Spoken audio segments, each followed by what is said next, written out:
All right, everyone. Thank you so much for joining me this evening. I guess whenever you get the recording, it may be evening, daytime, or someplace else. But right now, it's kind of early evening. So thank you for joining me. My name is Tony Martinez. My goal today is to get as much information conveyed to you as possible in the limited amount of time that we have. I'm sure of everyone that's participating right now, we have a range of individuals that have either been in the business for years and years and are looking for maybe a refresher on what they need to do to get in sync. Or maybe some of you are brand new, and some of you maybe don't even have your license yet. You're in the process. Well, it doesn't matter to me. You're all welcome. And I hope that you all benefit from tonight's class, which I have entitled, So You Got Your License, Now What? And I think anyone that's ever been through the licensing process probably feels that way, right? You get the license and you're excited. You walk outside, you can't believe you passed, right? That's for most people. They can't believe they passed. Then you get on the phone with your significant other, your parent, and all that kind of stuff. And you go, hey, I passed. And one thing I've noticed is most people don't follow that I passed with, I can't wait to go out there and fail. Yet, why is it that so many do? And then you got this license, and you're like, well, now what? And now you got all these brokers that are calling you, right? Everybody and their brothers calling you, wanting you to join them. And after a while, it could be overwhelming. Well, listen, I'm not above saying the fact that we as a company are always looking for new talent.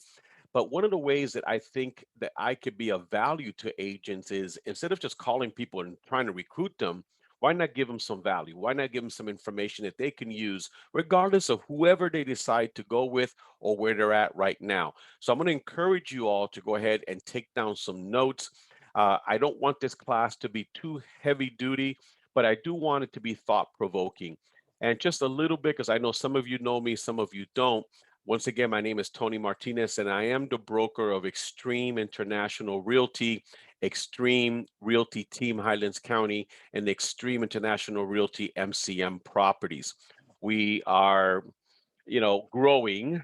But when people say, tell me about yourself, I'm like, you're not here to find out about me. But suffice to say that, yes, I am a Florida licensed broker.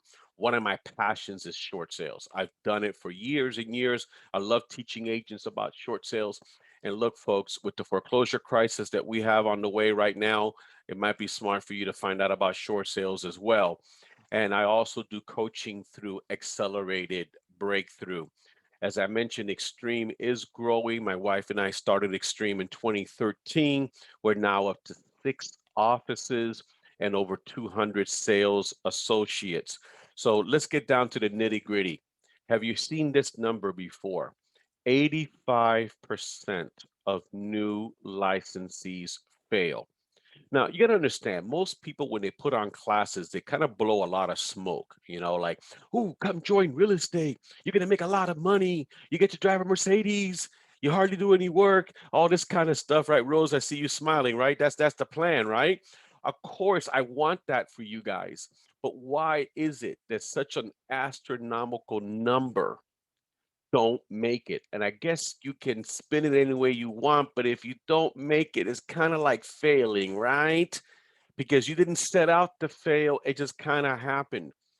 And the analogy I like to use is from the time you join the board of realtors, you got to join the board. It's going to cost you big bucks to join the board. It's kind of like turning an hourglass and turning it upside down and the sand starts to run. You got a year. You got a year before you have to renew again. And let me tell you something, folks. If you've made very little to no money in that first year, when it comes time to cough up another $800 or $900, might you hesitate a tad in renewing and keeping going? Yeah. And so what we see is this amazing fallout rate. And look, most brokers won't tell you this, but the reason why brokers are constantly recruiting is because they need their front door to be wider than their back door, right? Because people are coming in the front door and going out the back door. And that's just kind of like the way of the business. And what I've kind of devoted myself to doing is bringing this number down. I can't bring it down to zero because there are factors beyond my control, any broker's control. But if I can somehow influence folks enough that we can get that number down, hopefully significantly, then I feel like I've done my part. So here's what I did. I've been a broker now over 12 years now. And before that, I've been speaking and training agents for almost 30 years. Do you think I've developed a pretty good understanding of what it takes to be successful in this business? And what I've noticed is that the top producing agents share some very common characteristics. And I've never seen anybody else teach on this before. They teach on, well, you got to go get listings. Duh. Doesn't everyone have to go get listings? But I think that before you get to all that, wouldn't it be smart to mirror the characteristics of the people that are the most successful in this business? And here's the thing that I found is that most of these characteristics start with the letter P. So here's what I want you to do as I'm going through them, you write it down, okay? You write down all these, and at the end, and every time I touch on one that reflects what you're doing or reflects something that you're implementing, put a check mark by it. The name of the game is by the end of the session, if you got a check mark by most, if not all of them, then you either are successful or you're well on your way. You just got to be consistent. Now, if you're missing a lot of check marks, doesn't that kind of give you something to focus on, something to work on? So let's start with an easy one. Potential. Everyone has the potential to be successful. Imagine this. I'm sitting across the table from you. I'm interviewing you. I don't think you have any potential whatsoever. And I ask you, when can you start? Does that make sense? Who in their right mind hires anyone that they feel has zero potential to make them any money or to contribute to what they're trying to do? So I'm an eternal optimist that every broker should look at an individual and say, you do have the potential to succeed because we do. We have so many tools right now that didn't exist 10 years ago. My goodness, there was no social media 15 years ago. There was no YouTube. Do you know that back in the day, I'm dating myself now. Back in the day, when you wanted to be successful as a realtor, you went to a seminar. And the seminar would have this great speaker, and they would stand on that pedestal, and they would share this amazing content, and it all could be yours for the low price of $299.99. All you got to do is stand in line back there with the other 40, 60 people, buy the videotapes, buy the cassette tapes. Cassette tapes are these things that used to spin around for you young folks. Okay, buy DVDs. And you know what real estate agents have? Real estate agents have the largest unread collection of books ever, unplayed cassettes ever, because that's what they did. They bought it. Oh man, I got the secret to be in real estate. I can't wait to get started. And they put the thing on the desk over there, and then they never played them. They never did it. So we have inherent potential. We have access to amazing resources, but you can't cash a potential check. Okay, you got to earn it. Now, purpose. Your why. Why did you get your license? Why is it important to you? Is it really important to you? Let me tell you someone I won't hire. I'm going to be truthful with you guys. So why are you in this business? Why did you get your license? Why do you want to work real estate? Well, I've always liked to show houses. Yeah, and it's hard for my expression to go, excuse me? Yeah, I've always liked that whole thing where you just go and you show houses and stuff. And you're like, really? That's why you got your license? See, to me, that doesn't resonate. You know what means? You know what? I got young kids. They're in school. When they have a tournament, when they have a recital, when they have a field trip, I want to be there. I don't want to miss out on anything my kids do. I don't want somebody telling me that I can't go to this. I want control over my schedule, control over my life, and control over my finances. That's why I need to be successful in this business because your why is what's going to keep you going when it gets tough. And let me tell you something, it will get tough. This business is difficult. Don't ever be confused because you only had to go through 63 massive hours of schooling. You understand that you guys had the potential to earn six figures? You guys will be representing people with probably the single largest investment that they'll ever make with 63 hours of schooling. Do you know that a barber needs to go through 1,400 hours of training in school. So forgive me if I get a little uptight when people treat what we do very lightly. We're dealing with people's lives, we're dealing with people's finances. And tell you, if you've never met someone that's lost their mind, you will, because in a real estate transaction, that's what people typically do.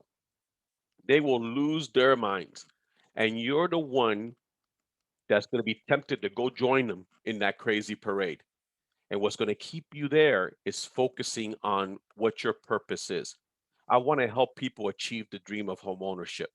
I want to achieve independence. I want to be there for my kids. I don't want to have a boss. Remember, write them down and look at it every day. Now, passion, I can't relate to that term at all, right? Well, that's the one thing. As long as I've been doing it, as many of these Zoom classes that I do, I may never meet you guys again. This may be the only opportunity I have to reach out to you. But I never, ever, ever have the following situation. Anybody says, you know what, that guy lacked passion. That guy really didn't care about what he was talking about. Nobody ever confuses me with that. Because if you don't feel passionate about what you're doing, then do something else. Now, here's the thing, passion by itself is not enough. You know, I was one time training other speakers, and there was this guy that just wasn't going to be a good speaker. I could tell.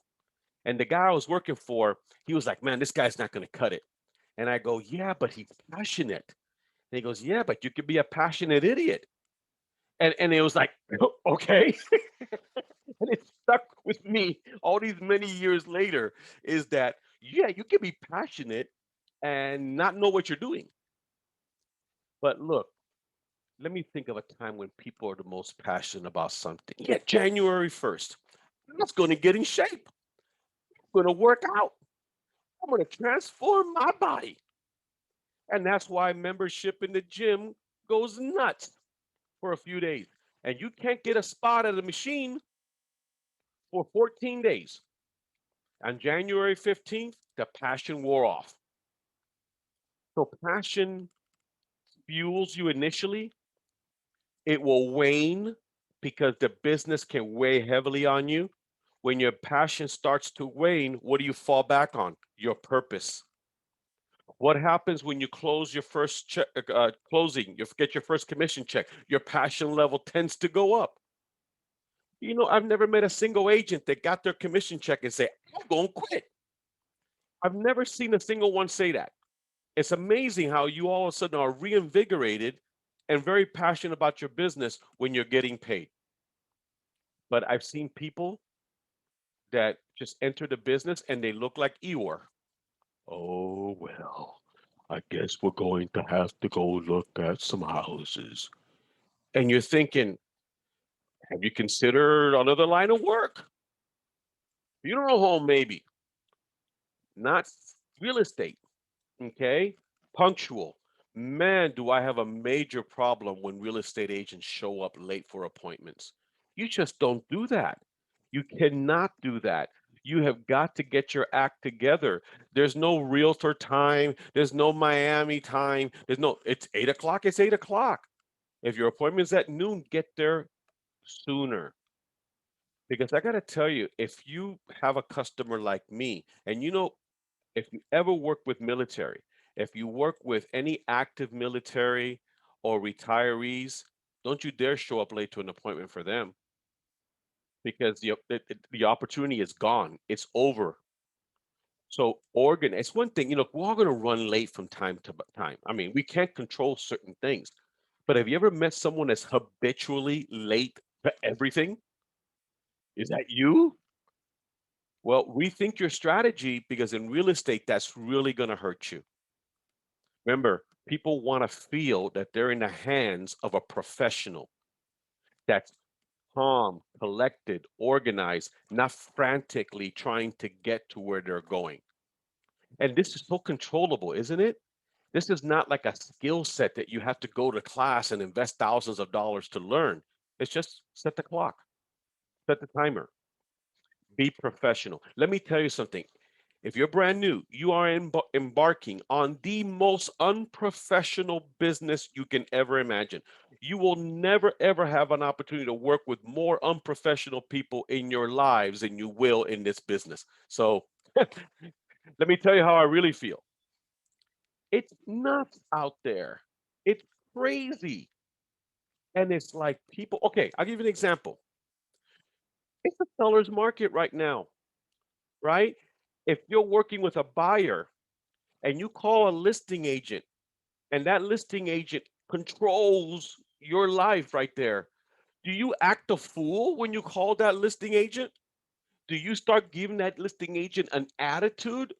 Or do you maybe be as nice and sweet and professional as you can? And professionalism, it encompasses several things. One, be courteous with your other real estate professionals. If they're asking you for feedback on the listing, please give them that feedback because you'll be in that position someday when you got these sellers that think that they could sell for $50,000 more than the house is worth. And you really need some third party feedback that says, no, you're backing up to 595. That's not going to work. And return calls, and be nice. It's amazing what can happen when you're working with another professional. Think about it this way. You're going to come across agents that just do everything wrong and come across so poorly. And then one day they're going to want to bring a buyer to your listing. And what are you going to do? Are you going to suggest to your seller, listen, of all the people whose offer you can select that one because they have the least professional agent I've ever met? No. So it works in your favor to be professional. Prioritize. Okay. One of the things I found is that people are scattered. They're scattered. They're trying to do too many things. I've always said the following: if you're spending too much time working in your business and not enough time working on your business, you will soon be out of business. Prioritize the tasks that generate income. Prioritize tasks that lead to lead generation. Okay, not everything is an emergency. Not everything is urgent. If you had to make a decision right now between returning an email and calling on a prospect, that calling on a prospect will always come first. And it's hard, I know, but let me give you an example. What do we do, most of us, when we wake up in the morning? The first thing we do is we check our what? Our phones. We check our social media. There goes our day. How dare she post that, right? What if you check your email? The minute you check your email first thing in the morning, you're now working somebody else's priority, not yours. So it's hard. I'm telling you, it's like a drug. You just want to check it, right? You just got to check it. But what I have found is the most successful agents realize that there's a time and a place. And when they block out, they time block. More on that later. They get more done. Participating. Let's say that you're at a brokerage that offers training. Here's a piece of advice: participate, go. You know why even though this business is mostly populated by part timers, okay, easily 80% of new agents are part time. Why is it that with so many part time agents, there's hardly any trainings at night or on the weekends? You know why? They don't go. And brokers like me, we say, wait a minute, I'm throwing this party and nobody's showing up. So what happens is you need to participate. It's kind of like you may be a member of the nicest gym in the world, but if you don't go, it doesn't do anything for you. And when there's networking events, go. When there's community service events, go. Amazing things happen when you show up. Look, I'm not the most social person in the world. And there've been times when there's been an event and I'm going, oh man, I'd rather go to the dentist than go to that event. And then you go to that event and you just make one contact or one reconnection. and it sets the stage for amazing success going forward. So commit to participating in the business. Get engaged, get involved. Successful agents prepare. They prepare. Unsuccessful agents say, "Oh, God, I got a listing presentation. What do I do?" Well, you've been in the business 6 months. What do you mean? What do you do? Haven't you put together your kit? Haven't you have your presentation? Don't you have your PowerPoint? Don't you have the items you're going to hand out? So we are in a business that we can prepare for this. I'll give you an example, role playing. Okay. Look, I don't know much about schooling. I never graduated from high school myself, but I've heard that becoming a surgeon is pretty tough. And when you want to become a surgeon and they hand you your first scalpel, you know who you operate on? Dead people. And there's a reason for that. We in real estate, we like to operate on live people. And you know what? You don't have to. You know that I've been a public speaker most of my adult life, and I always taught other public speakers the worst speech you'll ever give is the first one you give. After that, it gets better. And the way I look at it is your first listing presentation, you can either prepare with a live subject and take your chance and blow a tremendous opportunity, or you can role play with somebody in your office, make all your mistakes, stutter, spit, do all the things you're going to do with someone that can just say, you know what, you could have done a little bit better. You could do a little differently. So get what is called an accountability buddy. Get somebody within your office that together, that's your workout buddy. We're going to do these things together. You're new, I'm new. You're clueless, I'm worse. Let's do this together. And then you motivate each other. And you say, "Did you get that done? Did you follow the last thing the broker said?" You all this stuff like that. And you start putting all your things in place because opportunity will knock when you least expect it. And you have to be prepared to pounce all over it. Top producers are persistent. They don't give up. They do not take no for an answer. When somebody says no to me, here's what I hear. Oh, no, as in like never, or as in not right now, or not under the current terms. See, even the best of ideas is subject to timing. You understand that? Someone may want a house more than anything else in the world, but something is going on in their lives. Life is getting in the way. We know that. Look what COVID did for all of our lives. So just because someone didn't return that text or didn't return that call or didn't return the email, oh my God, they're not getting back to me. You know, stay on them. Take this mentality, buy or die. I'm going to stick with them till they buy or die. When they tell you to go take a certain leap out of a certain bridge, that might be an indication that maybe it's time to back off a little bit. But up until that time, I got children to feed. I got a mortgage to pay, and I'm going to be as persistent as I need to be. Now, oh man, guess what agents don't do? Prospect. Oh, they do something else that starts with P. They pray for leads. I'm all in favor of prayer, but that's not a strategy. And what happens is if you want to be successful in this business, there's only so much family and friends that you can sell a house to. And there comes a point where you look at your budget and you say, well, listen, if I only had $1,000 a month, if I had $800 a month, $500 a month, I could run Zillow ads and I can all that. What if you don't? What is free to do? Pick up your phone and call. You have more computing power right here in this little device than we probably had when we sent our first spaceship up. Yet we don't use it. Let me tell you something. There's some of you right now that have a real estate license. I imagine that's why you're on the call. And you're a secret agent. Nobody knows what you do. You're 007, baby. You go to the grocery store, you don't even wear a name badge. It's almost like you're in the witness protection program. I don't want anybody to know what I do. And you're thinking, man, I wonder why I'm not making any money. Because nobody knows what you do. So write this down. Prospecting must be intentional, not occasional. You don't prospect once. Oh, I did an open house one time. No, persistent.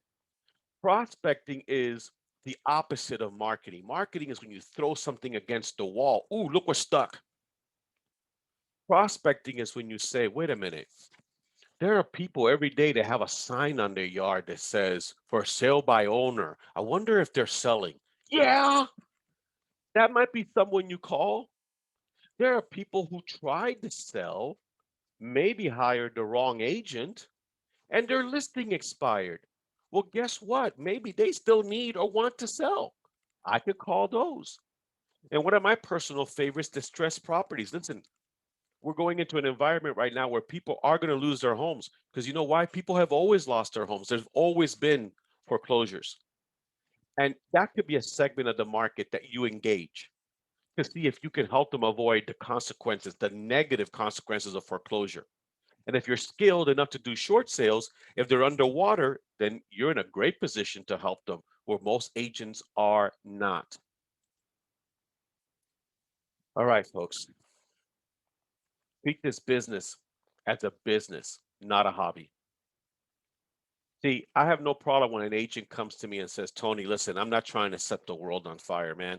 If I can do 4 deals a year, my wife and I are golden. We get to go on trips. I get to pay for this. I get to fund that. It's all good. I'm with you. But you can't expect six-figure income with a $10 an hour mindset or work ethic. It just doesn't connect. If you want this business to produce the big numbers for you, you have to treat it like a business and make the sacrifices that are necessary to get there. Now, let me give you 10 quick steps that you can implement because I want you to be able to implement these quickly. I mean, come on, I could throw a lot of stuff out here that if you only had $1,000, you could do or this or that. No, I want things that you can do right now. Okay. And they're in no particular order. Some of them are. I think this one is pick the right broker. Uh-oh, careful. Warning, shameless plug for Extreme coming up. Yeah, I do think the broker matters. I think there's value in picking the right broker. How do you pick the right broker? You look for three key things: training, support, and resources. Those are three key components. Don't meet with a broker and ask for number four first. What's the split? I got to tell you, when someone asks me, what's the split? I'm going to say, listen, if that's the most important thing, if that's key to you, then we're probably going to have a short conversation because the reality is that, write this down, the net will always be more important than the split. It will always be more important. But we're in an environment right now. There are brokers that will pay you 100% right now, right out of the gate. You don't know anything. They won't give you anything. They won't help you. They won't train you. They won't support you. They barely have an office. They got nothing, but you get 100%. Now, I'm not a math whiz. Remember, non-high school graduate here. But what's 100% of nothing? Okay, take your time. Okay, all right. So value training first. When a time comes that you need help, will someone be there to help you? Will they nickel and dime you every time you need help? What resources does the company bring? Something as basic as maybe an office, physical location, website, marketing tools, presentation tools. These are central and key. Now, never stop taking training. You know what the kiss of death is? When someone says, I'm too busy to attend a class. That's the kiss of death right there. I've been to classes where they have been $50 million a year producers, $100 million a year producers, and they're sitting in the front row because that foundation, that's training, never ever stops. They never ever get enough training. Make the time. Here's the first thing you do, right? You're going to join the board of realtors. You got to combine what your brokerage is going to teach you with what's available through the boards. And as I mentioned before, come on, you can go on YouTube right now and get the keys to the kingdom on just about anything you can imagine. So put down Netflix and binge watch training that can jumpstart your business and get you going quickly. Central, key, know the inventory. I'm a Broward County specialist. Dude, there's a listing 2 houses down from your house that you haven't seen.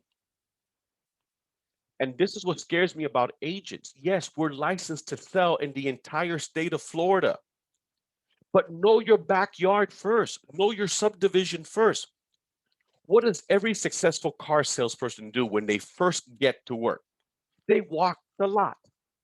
They check the computer, their inventory. What came in overnight? What do I have to sell? You know what every new real estate agent should do? Schedule 25 to 50 previews. Go visit the inventory. Start writing things down like, oh, no lot line. Oh, this one over here has septic. Oh, this area has this. Because the more you know, the more you grow and the more you earn. And you know what's nice about previewing property? You get to practice without making mistakes. Imagine being out right now, pouring down rain. The buyer is hanging on to your back, and you can't figure out how to open the lockbox. Not a great place to be. So when you schedule previews, you get to learn how to use the MLS, and you get to use showing time, and you schedule and you go there, and next thing you know, you start to feel more relaxed. So when the time comes to do it for reals, it'll be natural, not forced.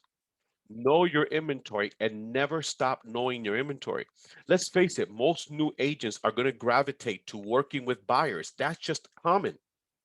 So to work with buyers successfully, you must know what's out there. You must understand and know your inventory. Time blocking. Here's an example on how most people use time blocking incredibly successful. If you have young kids right now or had young kids, you time block probably from 6:30 in the morning to 9 o'clock every day.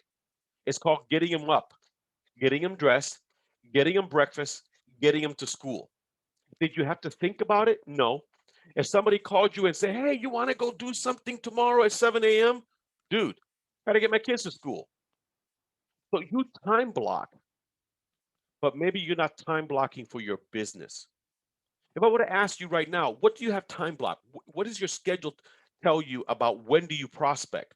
Can you tell me, oh, listen, on Mondays, Wednesdays, and Fridays, I prospect from 4 to 6 p.m.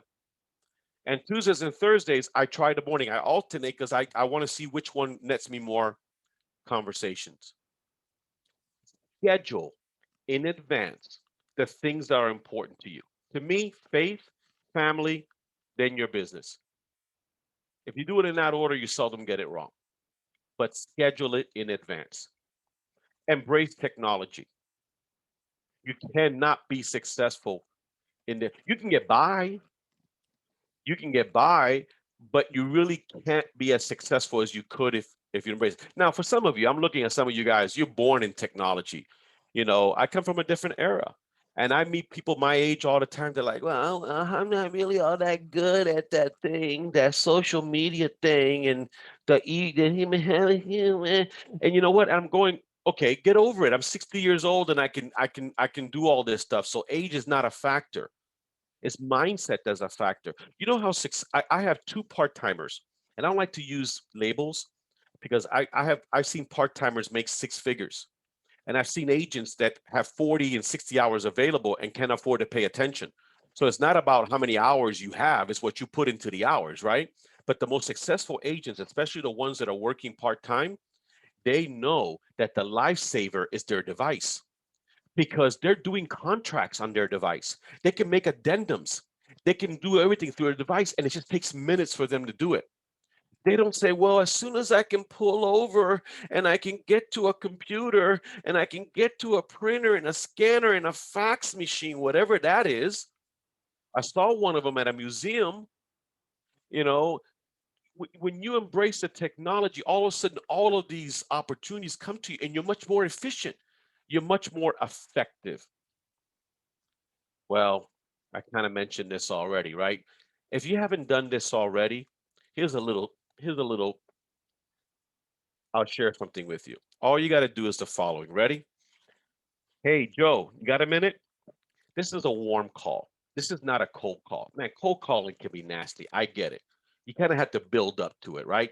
You're calling your friends, co-workers, past co-workers, people you went to school with. They're on your phone. All right? Hey, Joe, you got a minute? Yeah, listen, I need you to do me a favor. All right, this person knows you. Yes, yeah, Rose, what can I do for you? Well, listen, I don't only have a minute, but they just challenged me over here.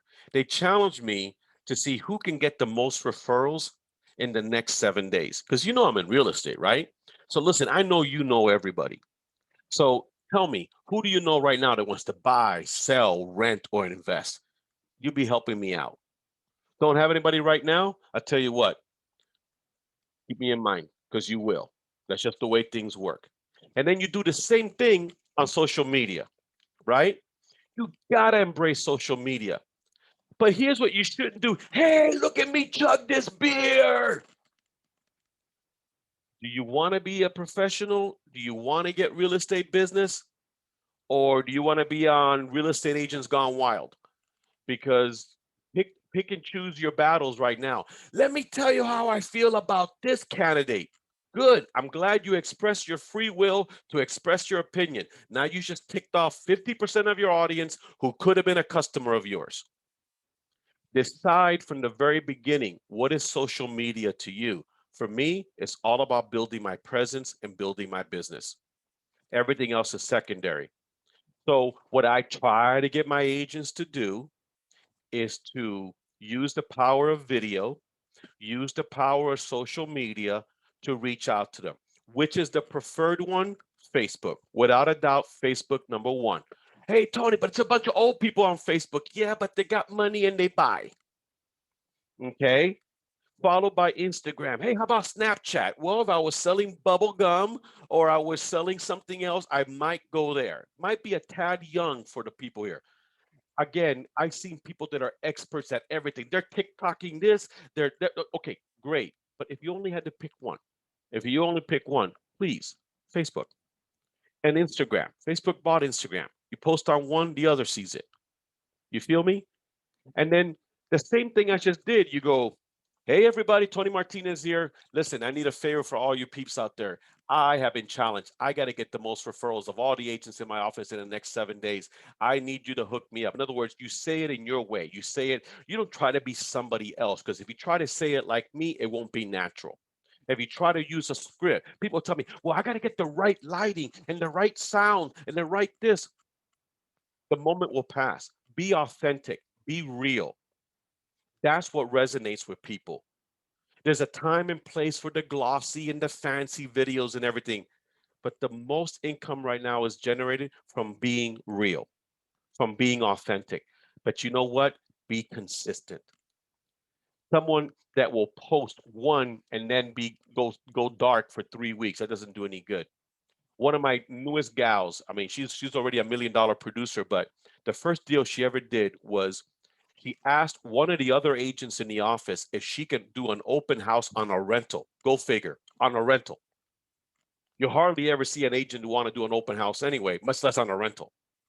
So guess what? She's there. She does a Facebook Live. Hey, I'm over here. I've got this great property. Nobody came to the open house, but guess what? Somebody in New York saw the Facebook Live, rented that property. And that was the beginning of her transition into generating income for this business. You have so many powerful tools available to you. Unbelievable. We have all the general practitioners that we need in this business. If there's a group of 7 in the parking lot right now and I threw a rock, they would hit a real estate agent. That's how many we have. There's 1.4 million realtors. Those are people that actually belong to the board. And if you really want to be successful in this business, do not pronounce it realtor. You don't pronounce it jewelry. It's called real tour, because you'll be on the phone with somebody who goes, yeah, I'm a realtor now. What? Dude, you can't even pronounce what you are. It's realtor. Sorry, I digress. But specialize in something. We need more specialists. Yes, when we first start, we're all dabbling, right? We're doing this, we're trying a little bit of this. You want to be able to do a lot of things, but the real money is made in specialization, working on a niche. Find something that you're truly passionate about. It could be short sales, it could be relocation, it could be first time buyers, it could be people that are scaling up or scaling down. But it helps a lot to specialize. Work rentals. Let me tell you something right now. Most of you, I believe, are probably in the South Florida area. I have offices on the West Coast, and I have offices in in Highlands County. In Highlands County, for example, the agents only get like 50 or $100. Nori is up there, right? And she's like, "Hey, I'm not going to work a rental." I'm not saying you or not, but a lot of agents will say, "I'm not going to work a rental. No, they're going to pay me $50. Why would I do it?" In the Tri-County area, you're getting paid half of 1 month's rent. So I always tell my agents, when you work rentals, you get to practice real estate. You get to practice searching the MLS. You get to practice scheduling showings. You get to go out there. And guess what? On a $2,000 rental, you can get paid, or your office gets paid prior to your split with your broker, $1,000. You start closing two or three of those a month, it keeps you in the game. Guess what? A certain percentage of those renters can be converted into buyers right out of the get go just by bringing up the option. Dude, why are you even considering renting? Look at your credit score. Your mortgage would be much less than what you're paying rent right now. Renters become future buyers. They get into a property, and 10 months later, you're already talking to them. Hey, listen, you ready to buy? Let's get you going. So yeah, I'm a big fan. I'm a big fan of working rentals. And you know what? When it's all said and done, maybe your career will get to a point where you can turn some of this business away or you can refer it to others. But when you're getting started, you got to be hungry. You got to be hungry, and you got to be willing to get your hands dirty and go out there and do these. Last but not least, get a coach slash mentor. Now, I want to really focus on this in the right way. You got to understand that there are many companies out there right now. Usually, it's the bigger firms. I like to call Extreme a hybrid. You know, we're not small. I mean, 6 offices, 200 agents. We're definitely not small, but we haven't grown so big that we're impersonal. I mean, I can recognize all of my agents, you know. And so what happens is some of the companies that maybe you're talking to or have talked to, they force you to go with a mentor right from the get go. And it kind of bothers me. It always did, because I feel that as the broker owner, I'm already making a percentage. I should be responsible to help you to a certain extent. And if I have staff and I have culture behind me, why do you have to give up extra money? Because mentors, coaches are not free. Mentors are not free. You go someplace right now that says, okay, I'm going to put you with Joe. Joe's a nice guy, but Joe's going to get half of your commission. And if you know that going in and you're willing to do it, is one thing. Oftentimes people find out after the fact and then they kind of read the fine print and then they're upset. And I look at it like I always tell, we just recently started offering mentorship, but it's optional, optional. I tell people, first take my training, take care of use the support we offer, and I got the most amazing team. For example, the office you're with, if they don't have a WhatsApp group called Questions, where all the agents could post a question right now, and someone that has zero interest, financial interest in your success, is willing to answer it simply because they were new once and now they're paying it forward. If you're not in that kind of an environment, maybe you should look at it that kind of environment, because you know what? That's what we've been blessed to build over here. It's not easy, folks. I've never said it was easy. Obviously, I've gone out of my way to tell you it's not easy, but it's doable. Now, how much time did I take? Ooh, I am on time. Any questions? All you got to do is unmute yourself and ask away. I'm very transparent. Don't all raise your hands at once. Really, it's going to be like that, huh? I get it. I was just so thorough. There's no question to ask, except the one that you're thinking, that is, Tony, I am so impressed with you. Is it possible that I might be able to speak with you privately, personally, about my real estate career? Yeah, I'm sure we can work that out. But all kidding aside, folks, I want you to succeed. Maybe you feel a little bit shy asking the question here. I get it. There's my contact information. That's my cell number. Okay. If you want to write to me, there's my website address. Just text me and say, when can we schedule a phone call or maybe a private Zoom? I want to tell you about my situation. I want to tell you about what I'm looking for, what my frustrations are, and then maybe you can help me or maybe you can point me in the right direction. Okay. So you sure that there are no questions before we check out? Hey, Thank you, Tony. Fred. No Hey. question. No question, really. I just want to thank you. I want to show gratitude because Mm. this was very helpful. And I like your passion. I like your delivery. And I'm just glad that you set this whole webinar up from the start. Michael, thank you. Thank you. You know what? It means a lot to me that you would express that because this is such an impersonal medium, isn't it? I mean, imagine talking to yourself for 45 minutes. That's what doing a Zoom call feels like, you know? And so it's nice to hear that. Oh, okay. People got it. So I really appreciate that, man. I really, really do. All right. Well, listen, here's what I'm going to do. This was recorded. Maybe it wasn't such a good idea, but it was recorded. And I'm going to make this available to you all because I want you, sometimes the information is fluid, it's going so fast. Thank you, Damaris. And then you guys can play it back over and over again and even share it. Share it with somebody else that you know that might be in need of this and everything else. But again, you have my information. Anything at all I can do for you, please let me know. And now I'll let you guys get back to your lives. Have a wonderful, wonderful evening. All right. Take care, everyone. Bye bye.